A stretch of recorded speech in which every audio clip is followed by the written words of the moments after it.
Assalamualaikum, selamat datang kembali. Kita ketemu lagi nih buat bongkar tuntas satu topik menarik. Hari ini kita mau lihat lebih dekat soal fiqh muamalah.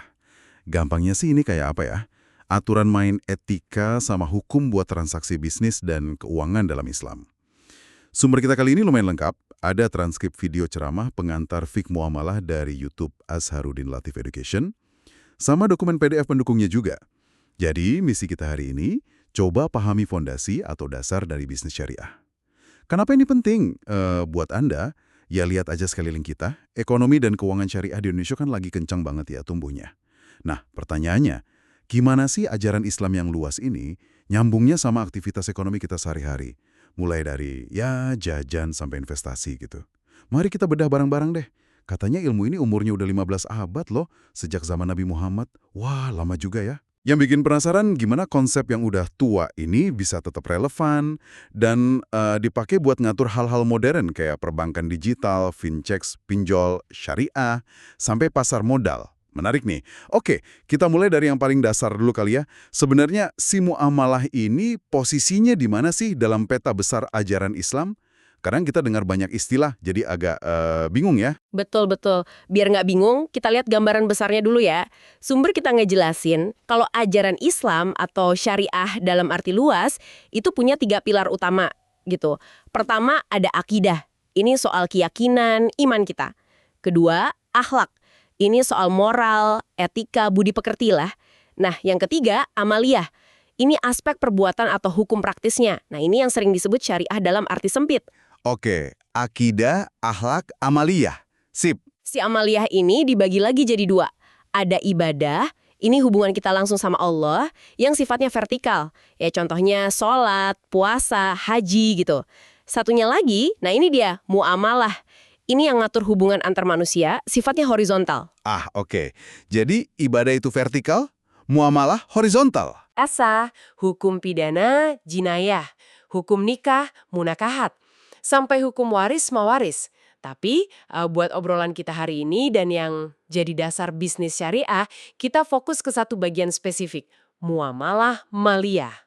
Muamalah maliyah, oke. Ya, ini bagian muamalah yang khusus ngebahas soal harta, bisnis, dan transaksi keuangan. Ini intinya. Oke, jadi muamalah maliyah ini kayak fondasinya gitu ya. Kebayang sih kalau kita pengen ngerti seluk-beluk ekonomi syariah dari bank syariah gede sampai aplikasi investasi syariah di HP, tapi nggak paham dasar fik muamalahnya, sumber kita bilang itu kayak bangun rumah megah tapi nggak pakai fondasi ya. Betul sekali. Kelihatannya keren, tapi gampang goyah gitu ya. Masuk akal, masuk akal. Iya, fondasinya harus kuat dulu. Nah, soal sumber hukumnya nih. Kita tahu kan sumber utama Islam itu Al-Quran dan Sunnah Nabi ya, hadis itu. Tapi, tadi kan sempat disinggung hal-hal kayak bank digital, asuransi modern, pasar saham, kan nggak ada persis sama ya bentuknya di zaman Nabi. Terus gimana dong Islam menjawab tantangan zaman yang kayaknya makin kompleks ini? Nah, ini dia peran krusial dari apa yang disebut ijtihad. Penting nih. Ijtihad, oke. Ijtihad itu intinya adalah usaha sungguh-sungguh, ya, pengerahan kemampuan berpikir secara maksimal oleh para ahli atau ulama buat menggali hukum atau solusi dari prinsip-prinsip umum yang ada di Al-Quran dan Sunnah. Tujuannya yaitu tadi, buat menjawab masalah-masalah baru yang muncul seiring waktu dan teknologi, yang belum ada contoh kasusnya di zaman dulu gitu. Jadi kayak mencari jawaban baru berdasarkan prinsip lama gitu ya? Bisa dibilang gitu. Hasil dari proses mikir keras atau ijtihad inilah yang jadi fiqh. Jadi fiqh itu pemahaman atau interpretasi para ulama terhadap Al-Quran dan Sunnah. Kalau hasil mikirnya soal urusan muamalah, ya bisnis, sosial, dan lain-lain, jadilah fiqh muamalah. Kalau soal tata cara ibadah, ya fiqh ibadah. Contoh gampang dari sumber kita. Gimana cara sholat di pesawat? Kan nggak ada ayat atau hadis spesifik soal itu. Nah, panduan sholat di pesawat itu contoh hasil ijtihad di bidang fik ibadah. Menarik nih konsekuensinya. Karena fik itu, walau dasarnya wahyu sama sunnah, tapi tetap produk pemikiran manusia, para ulama gitu kan. Iya, betul. Berarti bisa dong muncul beda pendapat di antara mereka. Ini kali ya yang bikin ada banyak mazhab atau aliran kayak Syafi'i, Hanafi, Maliki, Hambali, yang sering kita dengar itu. Tepat sekali. Perbedaan pendapat dalam fikih itu wajar banget. malah dianggap sebagai kekayaan khazanah intelektual Islam. Tapi benar kata Anda, untuk urusan praktis di sebuah negara, apalagi yang nyangkut kepastian hukum kayak di sektor keuangan syariah, perlu ada wasit atau panduan yang lebih seragam. Nah iya, biar nggak bingung industrinya juga kan? Betul. Di Indonesia, peran ini diambil oleh Dewan Syariah Nasional Majelis Ulama Indonesia atau DSN MUI. DSN MUI, oke, sering dengar ini. Jadi negara kita udah nunjuk DSN MUI sebagai lembaga resmi yang punya wewenang ngeluarin fatwa soal produk, akad, dan praktik keuangan syariah. Penting dicatat nih, DSN MUI ini isinya para ulama dan pakar dari berbagai ormas Islam besar di Indonesia. Jadi nggak satu kelompok aja. Oh, jadi perwakilan banyak pihak ya? Ya, tujuannya biar bisa nemu titik temu atau standar bersama di tengah keragaman pandangan yang ada. Makanya sumber kita menekankan kalau kita bicara konteks Indonesia, ya acuan utamanya ya fatwa DSN MUI ini. Biar ada kepastian buat industri dan masyarakat. Bukan berarti pendapat ulama lain salah ya, tapi ini soal otoritas formal yang diakui negara aja. Oke, jelas. Jadi ada sumber primer, Quran, Sunnah, ada ijtihad, pemikiran ulama, dan ada wasit lokalnya, DSM MUI. Clear. Sekarang kita masuk ke dagingnya nih. Apa sih prinsip-prinsip utama yang jadi pegangan dalam muamalah atau bisnis syariah ini? Semacam nilai-nilai dasarnya gitu. Oke, ada beberapa prinsip kunci yang digarisbawahi di sumber kita. Dan ini penting banget buat dipahami kerangka berpikirnya. Pertama, hubungan erat antara muamalah dengan akidah, iman, dan akhlak moral. Jadi bisnis dalam Islam itu nggak bisa dipisah dari nilai spiritual dan etika. Harus nyambung terus. Maksudnya gimana tuh? Contohnya? Contohnya, kalau kita yakin Allah Maha Melihat, itu kan akidah. Mestinya kita jadi takut curang dalam bisnis, bukan cuma karena takut sama OJK atau regulator ya, tapi karena sadar diawasi Allah langsung. Begitu juga nilai akhlak kayak jujur, adil, transparan, itu harus jadi bumbu wajib dalam tiap transaksi, bukan sekedar pilihan. Oke, jadi ada dimensi takut sama Tuhannya gitu ya, bukan cuma takut aturan. Betul. Kedua, prinsip di Quran dan Sunnah soal muamalah itu kebanyakan sifatnya umum, nggak detail kaku banget. Nah, ini justru bagus. Kenapa bagus? Artinya ada ruang gerak yang luas banget buat inovasi, buat bikin model bisnis baru sesuai zaman, selama nggak nablak pagar-pagar larangan utama, jadi lebih fleksibel. Wah, menarik yang kedua ini. Jadi nggak sekaku yang dibayangkan ya, justru ngasih ruang buat kreatif. Oke, lanjut. Ketiga. Ketiga, ini prinsip yang unik dan sering jadi aha moment. Hukum asal muamalah itu boleh, istilahnya ibahah atau mubah. Boleh. Maksudnya? Ini kebalikan total dari prinsip ibadah.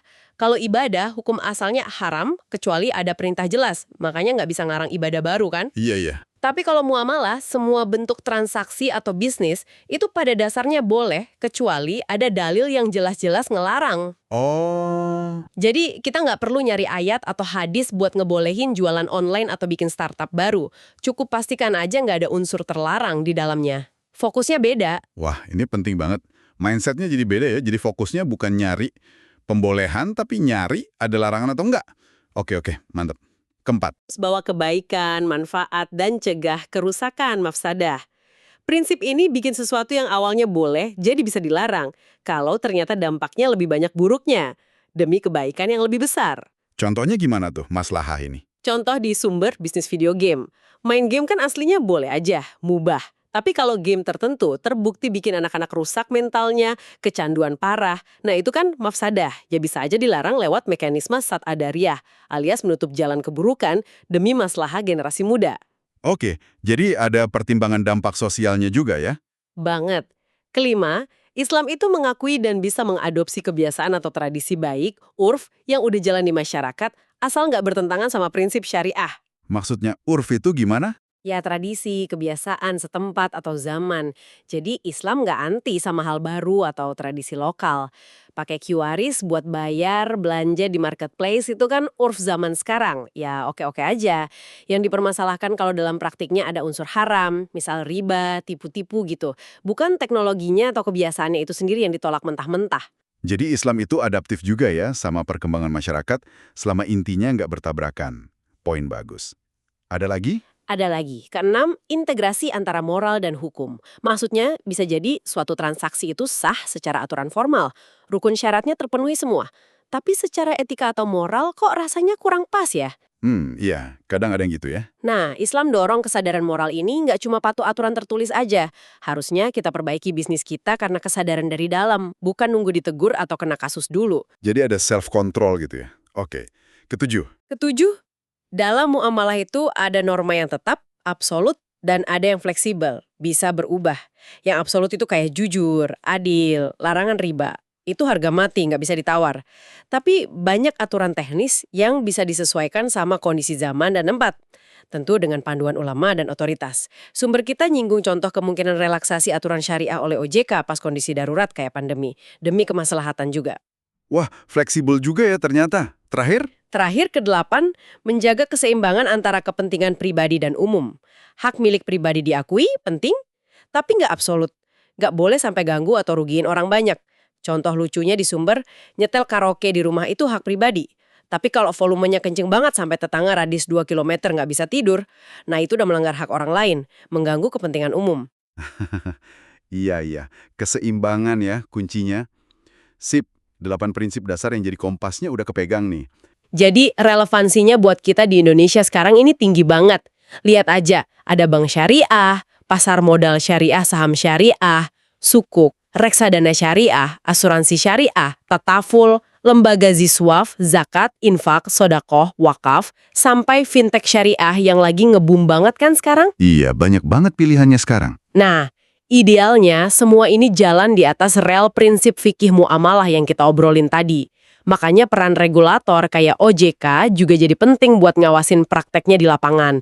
Biar beneran sesuai prinsip syariah, nggak cuma label aja. Oke, jadi kalau boleh saya simpulkan sedikit nih. Fikih muamalah ini ibarat tulang punggung etika dan hukum buat ekonomi dan bisnis ala Islam ya. Bisa dibilang begitu. Relevan sama zaman. Pegangannya prinsip kayak asalnya boleh, cari manfaat, hormati tradisi baik, plus integritas moral.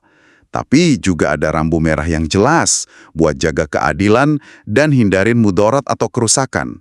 Jadi bukan sistem kaku, tapi dinamis dan relevan banget buat kita sekarang. Gitu ya? Tepat sekali. Rangkumannya bagus. Nah, sebagai penutup nih, mungkin ada satu pertanyaan buat Anda renungkan lebih jauh dari obrolan kita. Boleh? Apa tuh? Tadi kan kita bahas prinsip dasar muamalah, itu ibahah, boleh kecuali dilarang, dan penekanan pada maslahah, kebaikan umum. Gimana kalau kita coba pakai prinsip ini secara proaktif? Proaktif gimana maksudnya? Secara formalitas, tapi benar-benar bisa ningkatin kesejahteraan orang banyak dan jawab tantangan zaman. Contohnya? Misalnya nih, bisa nggak kita bikin model bisnis syariah yang efektif banget buat ngurangin ketimpangan ekonomi? Atau instrumen keuangan syariah buat bantu atasi masalah perubahan iklim? Misalnya pembiayaan energi terbarukan yang skemanya adil. Ini kan sejalan banget sama tujuan-tujuan luhur syariah, maqasid syariah itu sendiri. Jaga agama, jiwa, akal, keturunan, dan harta. Jadi nggak cuma mikir profit atau halal formal, tapi dampak positif yang lebih luas. Wah, itu pertanyaan yang nancep banget ya. Gimana fikih muamalah nggak cuma jadi pagar, tapi juga jadi pendorong buat bikin kebaikan yang lebih besar. Bikin solusi gitu ya. Iya, potensi ke arah sana besar sekali sebenarnya. Menarik banget buat direnungkan. Oke deh, kayaknya cukup dulu ya pembahasan mendalam kita kali ini. Udah banyak banget insight-nya. Terima kasih banyak sudah menyimak, semoga ada manfaatnya buat Anda. Sampai ketemu lagi di kesempatan berikutnya.